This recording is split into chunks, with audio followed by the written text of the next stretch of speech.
O telefone tocou às 3 da tarde de uma quinta-feira qualquer. Eu quase não atendi. Fazia 2 anos que meus filhos não falavam comigo. Mãe! A voz de Marina tremeu do outro lado da linha. Minha filha. Minha menininha, que agora tinha 17 anos. Meu coração parou. Segurei o telefone com as 2 mãos, com medo de que qualquer movimento brusco pudesse cortar essa conexão frágil. Marina, meu amor. Minha voz saiu rouca, engasgada. Preciso te ver. Preciso entender uma coisa. Ela chorava. Eu podia ouvir os soluços contidos, o esforço para manter a compostura. Algo estava muito errado. Ou talvez, pela primeira vez em anos, algo estivesse ficando certo.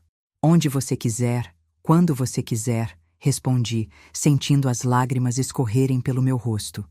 Hoje, agora, naquele café perto do seu apartamento. Você ainda mora lá? Ela sabia onde eu morava. Isso significava que tinha procurado, que tinha se importado o suficiente para descobrir. Meu peito se encheu de uma esperança dolorosa. Ainda moro. Estarei lá em 15 minutos. Mãe, ela hesitou. Não conta pra ninguém, por favor. A linha ficou muda. Olhei ao redor do meu apartamento pequeno. As paredes vazias me encaravam de volta. 2 anos de solidão tinham transformado este lugar em um santuário de memórias. Fotos antigas cobriam a mesa de centro. Álbuns que eu folheava toda noite, tentando não esquecer o som das risadas deles. Peguei minha bolsa com mãos trêmulas. O que Marina queria entender? O que tinha mudado? 3 anos atrás, eu tinha uma vida que fazia sentido. Acordava todas as manhãs às 6h30 no nosso sobrado em Perdizes. Ricardo roncava suavemente ao meu lado, o braço jogado sobre o travesseiro vazio onde eu estava segundos antes. 22 anos de casamento tinham criado uma coreografia doméstica previsível e reconfortante. Descia as escadas devagar para não acordar ninguém. A cozinha era meu reino naquele horário. Preparava o café forte do jeito que Ricardo gostava, cortava frutas frescas, fazia ovos mexidos cremosos para Pedro, nosso filho mais velho, que na época tinha 17 anos. Marina sempre preferia torradas com geleia de morango caseira, a mesma receita que minha mãe me ensinou. Bom dia, mãe.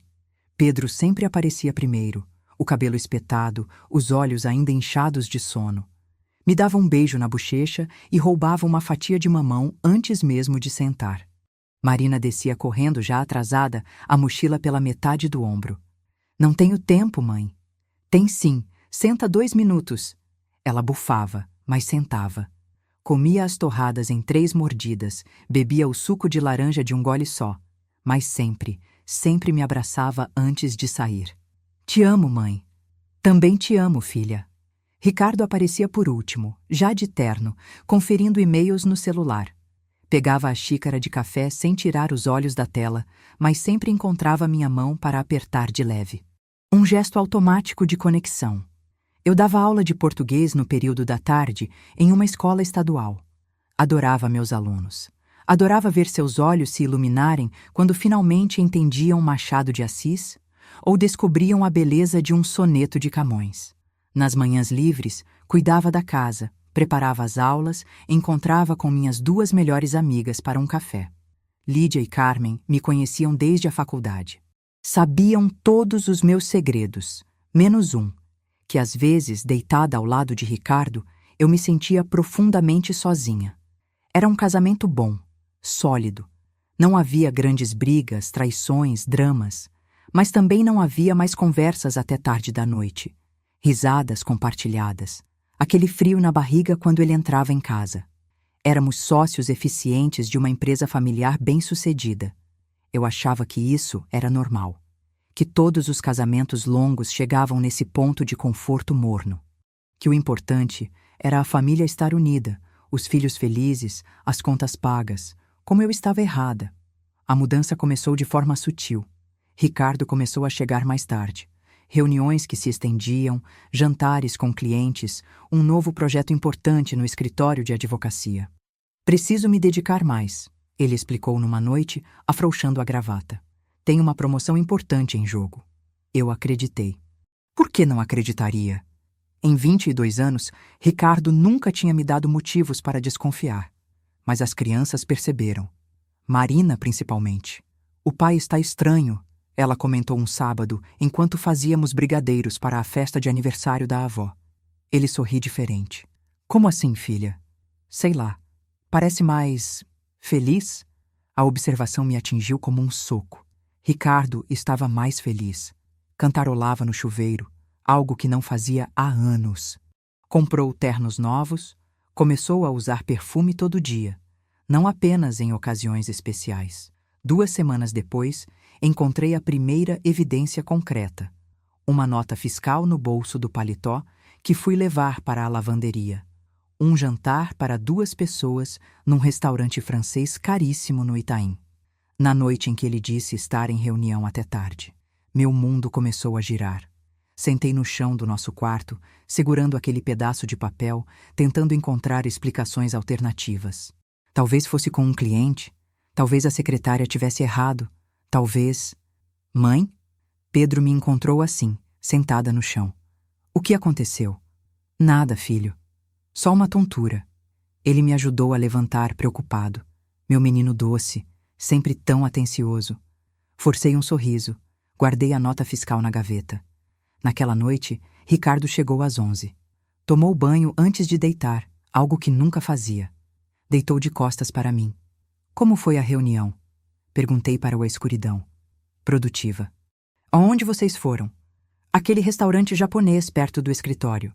A mentira fluiu tão facilmente que me perguntei quantas outras eu tinha engolido sem perceber. A confirmação veio 3 semanas depois, de forma quase cinematográfica. Eu tinha saído mais cedo da escola por causa de uma reforma no telhado. Decidi passar no escritório de Ricardo para almoçarmos juntos, algo que não fazíamos há meses. A secretária me cumprimentou com um sorriso nervoso de quem sabe demais. O doutor. Ricardo está? Está em reunião com a doutora Beatriz. Beatriz, a nova sócia, vinda de Porto Alegre. 38 anos, cabelos loiros impecáveis, um sotaque carregado que Ricardo achou charmoso quando a conhecemos no jantar de fim de ano da firma. A porta da sala de reuniões estava entreaberta. Eu podia ver através da fresta. Não estavam discutindo processos. Ela tocava o rosto dele com uma intimidade que levava tempo para construir. Ele segurava a mão dela sobre a mesa. Riam de algo no notebook, as cabeças próximas demais. Saí sem fazer barulho. A secretária evitou meu olhar. Dirigi sem rumo por 2 horas. Parei num mirante no alto de Pinheiros, desliguei o carro e chorei até não ter mais lágrimas. Quando finalmente consegui pensar com clareza, o sol já estava se pondo. Voltei para casa e encontrei as crianças fazendo lição na mesa da cozinha. Mãe, você está bem? Marina notou imediatamente. Está pálida. Estou ótima, filha. Só cansada. Preparei o jantar no automático. Lasanha, a favorita de Pedro. Salada colorida. Suco de maracujá. Pus a mesa como sempre, 4 lugares. Ricardo chegou às 8, pontual. Beijou minha testa, perguntou sobre meu dia. Respondi qualquer coisa. Jantamos em família, conversamos sobre escola, sobre o vestibular de Pedro, sobre a apresentação de dança de Marina. Normal. Tudo tão dolorosamente normal. Naquela noite, depois que as crianças dormiram, confrontei Ricardo no nosso quarto. Eu sei sobre a Beatriz. Ele nem tentou negar. Sentou na beirada da cama, passou as mãos pelo rosto. Helena, eu... Há quanto tempo? 4 meses. 4 meses. Enquanto eu preparava seus cafés da manhã, lavava suas roupas, dormia ao seu lado. Você a ama? O silêncio foi resposta suficiente. Tentamos esconder das crianças por 2 semanas. Ricardo dormia no quarto de hóspedes, saía antes delas acordarem, voltava depois que dormiam. Mas eles perceberam. Crianças sempre percebem. Vocês vão se separar? Marina perguntou direto numa manhã de sábado. Olhei para Ricardo. Ele olhou para o chão. Estamos conversando sobre isso, respondi. Por causa daquela mulher loira do escritório? Pedro jogou a bomba. Todo mundo já sabe, pai. Ricardo empalideceu. As crianças nos encaravam, esperando que disséssemos que não, que tudo ficaria bem, que a família continuaria unida. Precisamos conversar todos juntos, Ricardo finalmente disse. Foi a conversa mais difícil da minha vida. Explicar para seus filhos que o casamento dos pais acabou, Que o pai ama outra pessoa, que a vida como conheciam estava terminando. Marina chorou. Pedro ficou em silêncio, a mandíbula tensa, os punhos fechados. Vocês não são obrigados a escolher lados, eu disse segurando as mãos dos dois. Somos seus pais, sempre seremos. Isso não muda. Mas tudo muda, Marina gritou. Tudo! Ela estava certa. Tudo mudou. Ricardo saiu de casa 2 semanas depois. Alugou um apartamento no Brooklyn, perto do escritório. Perto dela. Fiquei com a casa, as crianças, os destroços de uma vida que já não existia mais. Lídia e Carmen tentaram me animar. Você está melhor sem ele, diziam. Merece alguém que te valorize. Mas eu não queria ninguém. Queria minha família de volta. Queria acordar e descobrir que tinha sido um pesadelo. As crianças dividiam a semana entre as 2 casas. Segunda a quarta comigo, quinta a domingo com o pai. O acordo que pareceu justo no papel se mostrou uma tortura na prática. Beatriz era estratégica. Não tentou ser mãe de imediato. Começou como a amiga legal do pai. Levava as crianças para restaurantes caros, comprava presentes, organizava passeios interessantes. Quando eles voltavam para casa, vinham cheios de histórias. A Bia conhece um lugar que faz o melhor hambúrguer de São Paulo. A Bia tem um barco. Ela disse que pode nos levar para Ilha Bela. Bia. Já tinha apelido carinhoso. Eu sorria, fingia interesse. Mas cada história era uma facada. Então, sutilmente, as comparações começaram. A Bia faz lasanha também, mas ela põe um molho branco especial. A casa nova do pai é mais moderna. Tem automação em tudo. A Bia disse que adolescente precisa de mais liberdade. Eu tentava não reagir, não demonstrar como aquilo me machucava. Mas Marina, sempre perspicaz, notava. Desculpa, mãe, não quis dizer que a lasanha dela é melhor. Tudo bem, filha. Fico feliz que vocês estejam se dando bem. Mentia. Cada palavra era uma mentira que eu engolia como vidro moído. Ricardo começou a questionar minhas decisões parentais. Horários, permissões, regras que tínhamos estabelecido juntos anos atrás. Beatriz acha que Pedro já tem idade para voltar mais tarde. Beatriz sugeriu um psicólogo para Marina, para ajudar com a adaptação. Beatriz, Beatriz, Beatriz. 6 meses após a separação, as coisas pioraram dramaticamente. Marina chegou em casa numa quarta-feira estranha. O que foi, filha? Nada. Mas ela mal tocou no jantar. Foi direto para o quarto. Pedro também estava quieto, evitando meu olhar. O que aconteceu na casa do pai? A Bia acha... Pedro começou, depois parou. Esquece. A Bia acha o quê? Ele suspirou. Ela disse que você parece cansada, que talvez tanta responsabilidade sozinha esteja sendo demais. Meu sangue gelou. Ela disse isso na frente de vocês? Ela estava só preocupada, Marina defendeu. Disse que você sempre foi meio ansiosa, que talvez precise de ajuda. Ansiosa. A narrativa estava começando. 1 ano após a separação, eu já não reconhecia meus filhos. Eles vinham para casa cada vez mais distantes, críticos. Tudo que eu fazia estava errado.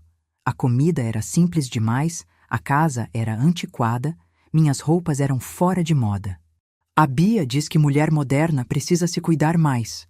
Marina comentou um dia, olhando meu reflexo no espelho do corredor. Eu tinha emagrecido 10 quilos, não dormia direito, tinha olheiras profundas, mas não era isso que ela via. Ela via através das lentes que Beatriz tinha colocado. As acusações ficaram mais sérias. Você nunca foi aos meus jogos de futebol quando eu era pequeno, Pedro disse numa discussão sobre eu não poder levá-lo a um campeonato no fim de semana. Pedro, eu fui a todos os jogos, tenho fotos, vídeos. A Bia disse que você ia por obrigação, não porque queria. Como argumentar contra interpretações? Como provar intenções passadas? O golpe final veio numa sexta-feira chuvosa de julho. As crianças chegaram para pegar roupas. Iam passar 2 semanas nas férias de inverno, viajando com Ricardo e Beatriz. Precisamos conversar, Marina disse, séria demais para seus 16 anos. Sentamos na sala, eles no sofá, eu na poltrona. Como estranhos. Queremos morar definitivamente com o pai.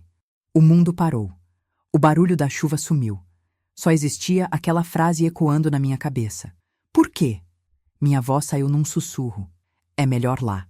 Pedro respondeu, evitando meu olhar. Mais estrutura, mais organização. A Bia nos entende melhor, Marina acrescentou. Ela sabe como é ser jovem hoje em dia. Eu sou sua mãe, mas você nunca está realmente presente. Marina me cortou. Mesmo quando está aqui, parece que está em outro lugar. Sempre foi assim. Isso não é verdade? A Bia nos mostrou os padrões, Pedro disse. Como você sempre priorizou seu trabalho, suas amigas, suas coisas, a gente sempre foi segundo plano. Cada palavra era veneno. Beatriz tinha plantado essas sementes tão habilmente que eles acreditavam que as memórias eram deles. Vocês não podem fazer isso. Temos um acordo de guarda. Já conversamos com o pai. O advogado disse que na nossa idade o juiz considera nossa vontade. Eles saíram naquela noite. Levaram tudo. Deixaram apenas o vazio.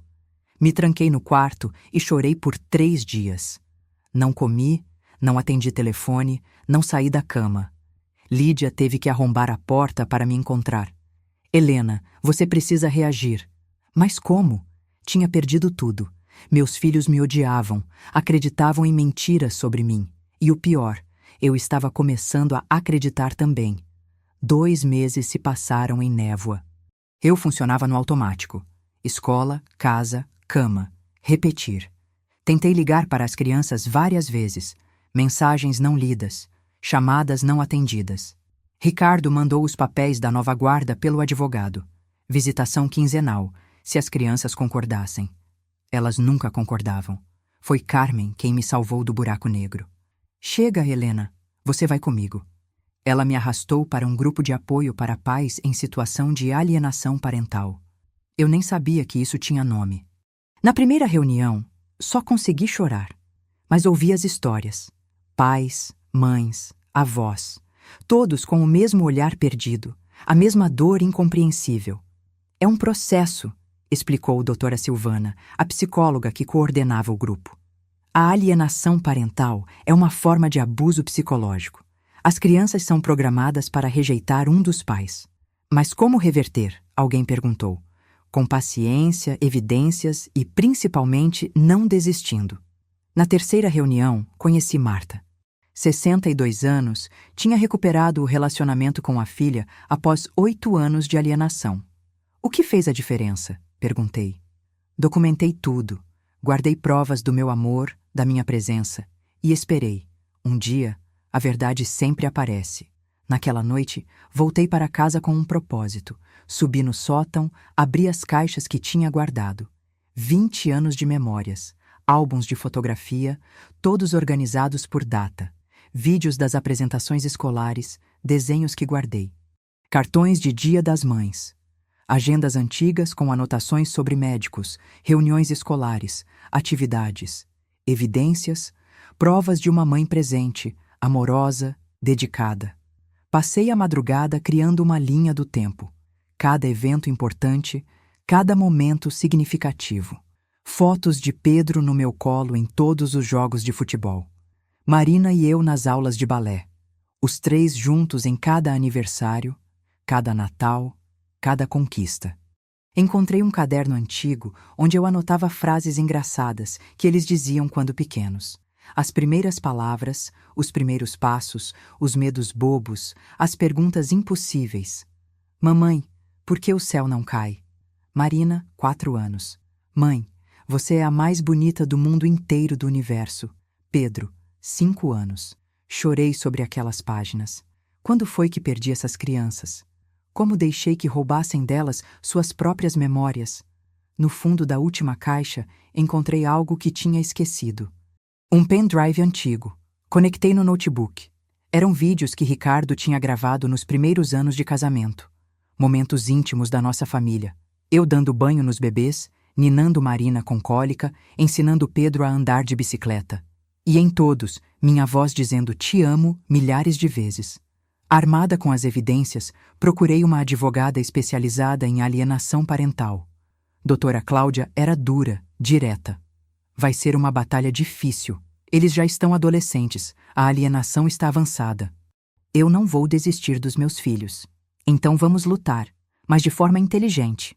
O primeiro passo foi protocolar uma ação de regulamentação de visitas. Mesmo que as crianças resistissem, eu teria direito legal de vê-las. O segundo foi mais difícil. Terapia individual para mim. Dr. Roberto era especialista em traumas familiares. Na primeira sessão, desabei. Eu falhei como mãe. Por que acha isso? Eles me odeiam. Acreditam em mentiras sobre mim. E você? Acredita nessas mentiras? A pergunta me pegou desprevenida. Percebi que sim, eu estava começando a duvidar de mim mesma. Trabalhamos nisso por semanas, reconstruindo minha autoestima, minha certeza de que tinha sido uma boa mãe. Não perfeita, mas presente, amorosa, dedicada. Paralelamente, comecei a documentar tudo. Cada tentativa de contato, cada mensagem não respondida. Criava um registro legal do meu esforço para manter o vínculo. Descobri pelas redes sociais que Marina tinha uma apresentação de dança importante. Fui. Sentei no fundo do auditório, usando óculos escuros. Quando ela entrou no palco, meu coração apertou. Minha menina, tão linda, tão crescida. Ela dançava com uma intensidade que não tinha antes, como se tentasse expulsar alguma dor através do movimento. No final, nossos olhos se encontraram por um segundo. Ela me viu. Congelou. Depois saiu correndo do palco. Não fui atrás. Doutora. Cláudia tinha me orientado. Mostre presença, mas não force. Deixe que processem. Fiz o mesmo com Pedro. Descobri que ele jogava futebol aos sábados no clube. Ia assistir, sempre distante. Ele me via, eu sabia. Às vezes, nossos olhares se cruzavam, mas eu não me aproximava. Estava plantando sementes de dúvida na narrativa que tinham construído. Se eu era tão ausente, por que estava ali? 6 meses de estratégia silenciosa. Eu aparecia onde eles estavam, mas não invadia. Continuava mandando mensagens de boa noite, mesmo sem resposta. Depositava mesada nas contas deles, com bilhetes de amor. A primeira rachadura veio através de uma prima de Ricardo, Fernanda. Ela me ligou numa tarde. Helena, preciso te contar uma coisa. Fernanda tinha ido jantar na casa de Ricardo. As crianças estavam estranhas, principalmente Marina. Ela está muito magra, ansiosa. Toma remédio para dormir. O quê? E Pedro está agressivo. Respondeu mal para Beatriz. Ricardo ficou furioso. Mas eles estão bem? Felizes? Fernanda hesitou. Parecem robotizados, como se estivessem representando papéis. Beatriz controla tudo. O que comem, o que vestem, com quem falam. A preocupação me corroeu. Meus filhos não estavam bem. A família perfeita que Beatriz tinha prometido estava cobrando seu preço. 2 semanas depois, recebi uma ligação inesperada. Era a orientadora educacional da escola de Marina. Senhora Helena, estou preocupada. Marina teve uma crise de ansiedade durante a prova. Corri para a escola. Marina estava na enfermaria, pálida, tremendo. Quando me viu, começou a chorar. Mãe! Abracei minha filha como não fazia há mais de 1 ano. Ela se agarrou a mim, o corpo todo tremendo. Shh! Está tudo bem, estou aqui.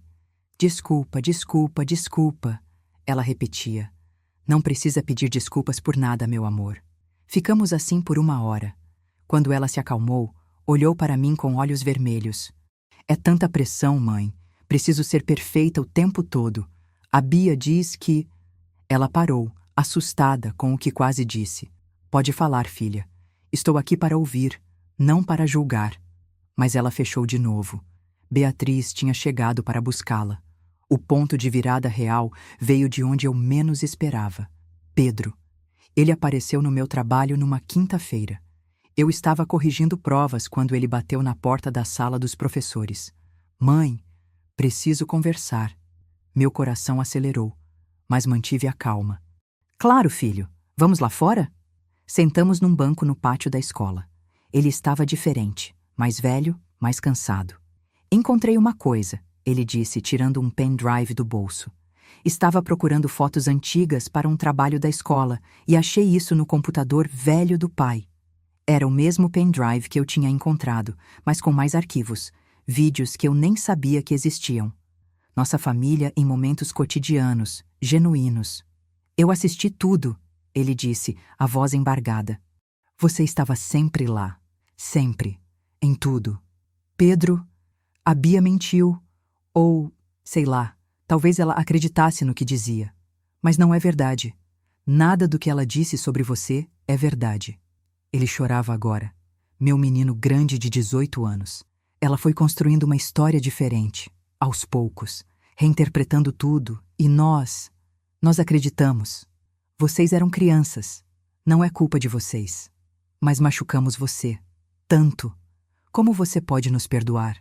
Segurei o rosto dele entre minhas mãos. Porque eu amo vocês. Incondicionalmente. Sempre. Pedro me contou como as coisas realmente eram na casa. O controle obsessivo de Beatriz, as regras rígidas, a necessidade constante de validação, como Marina estava definhando sob a pressão de ser a filha perfeita que Beatriz nunca teve.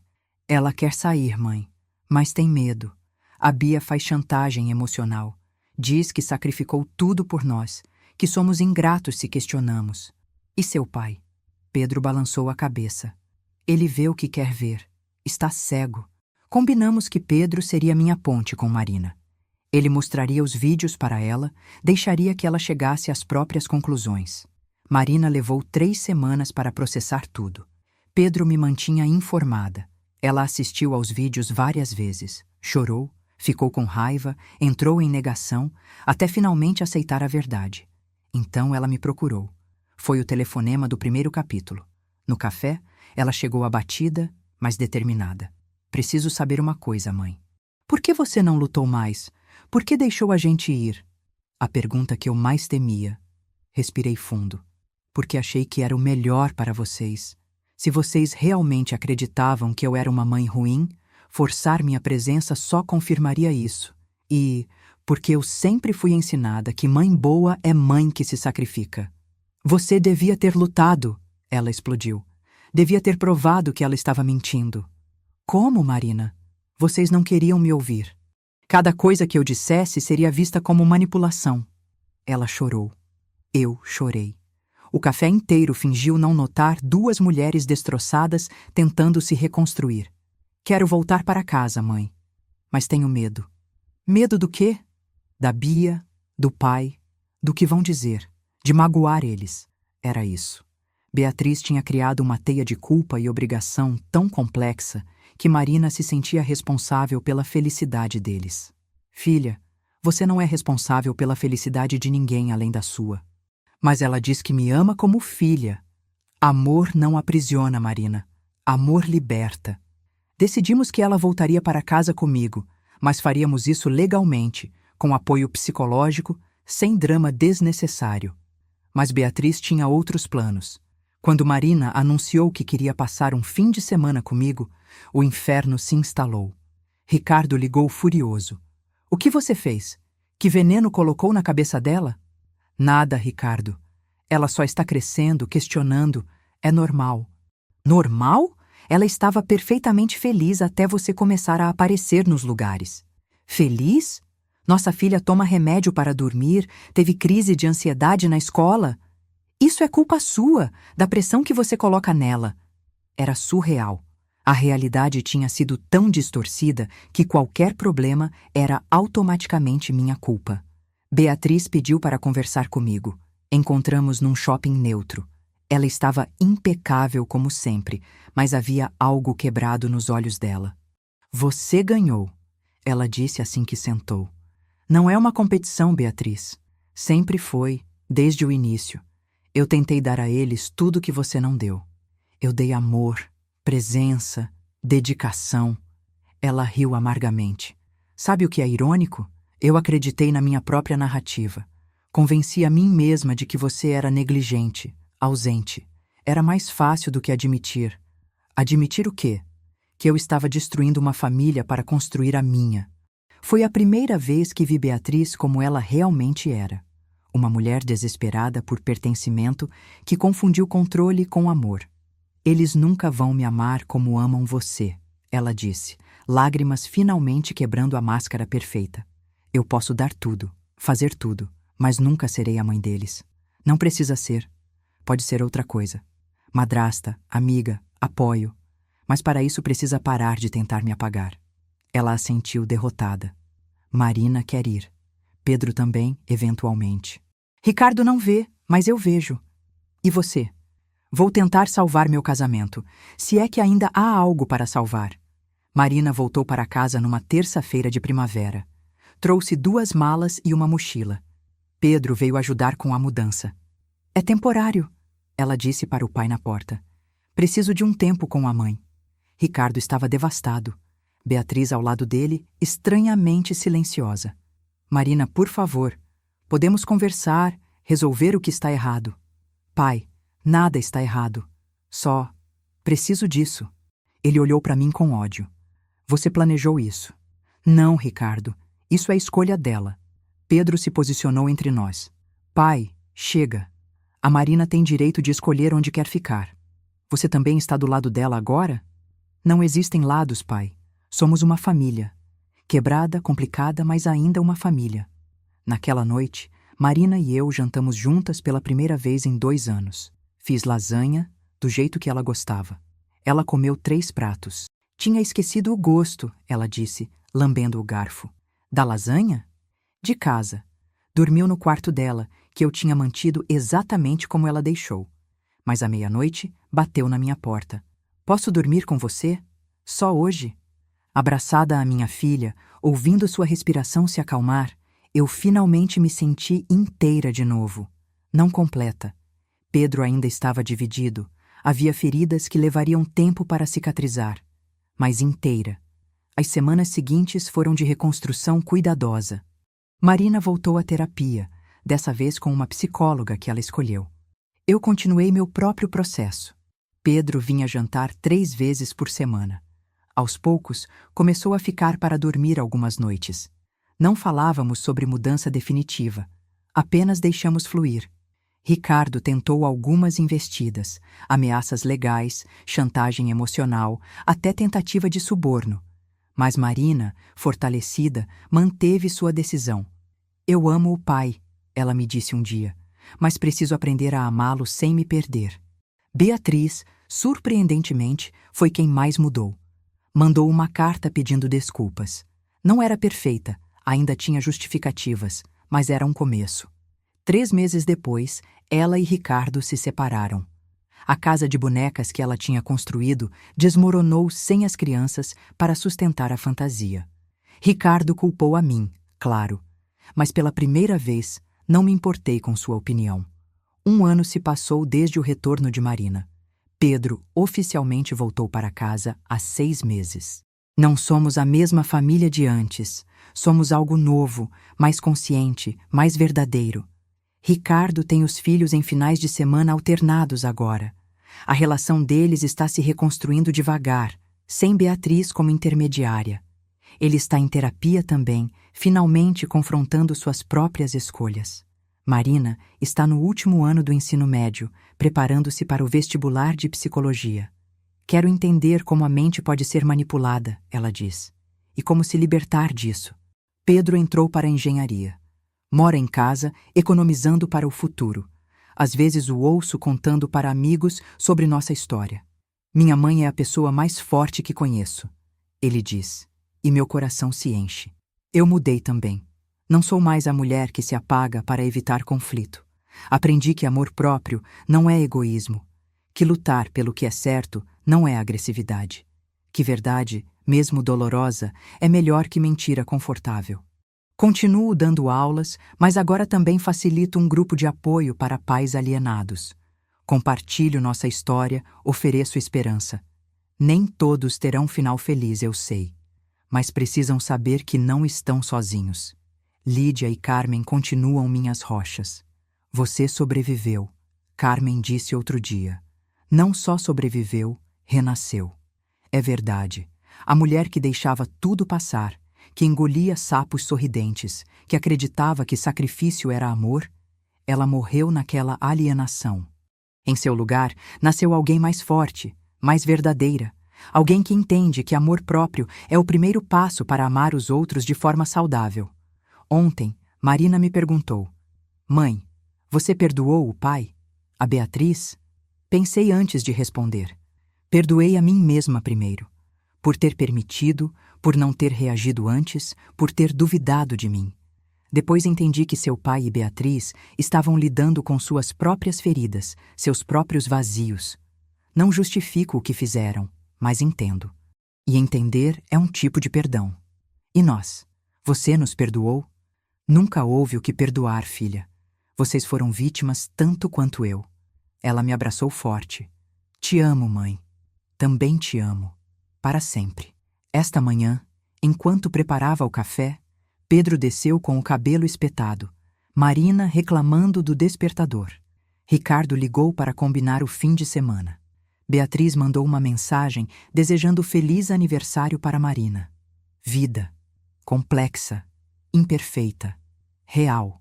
Olho para trás e vejo a jornada. A dor que pensei que me mataria me transformou. A perda que parecia definitiva era temporária. As mentiras que pareciam verdade se dissolveram diante da realidade do amor genuíno. Aprendi que família não é sobre perfeição. É sobre escolher ficar, mesmo quando é difícil. É sobre verdade, mesmo quando machuca. É sobre perdão, reconstrução, renascimento. E, principalmente, aprendi que o amor de mãe não é se anular. É se fortalecer para ser o porto seguro que os filhos precisam. Mesmo quando eles não sabem que precisam. Mesmo quando acham que não querem. O amor verdadeiro espera, resiste, permanece. E, no final, sempre vence. Não porque é um conto de fadas, mas porque é a única força capaz de atravessar todas as mentiras e encontrar o caminho de volta para casa. O silêncio entre nós foi preenchido, não com palavras vazias ou promessas impossíveis, mas com presença, verdade e a coragem de recomeçar. Todos os dias, quantas vezes for necessário.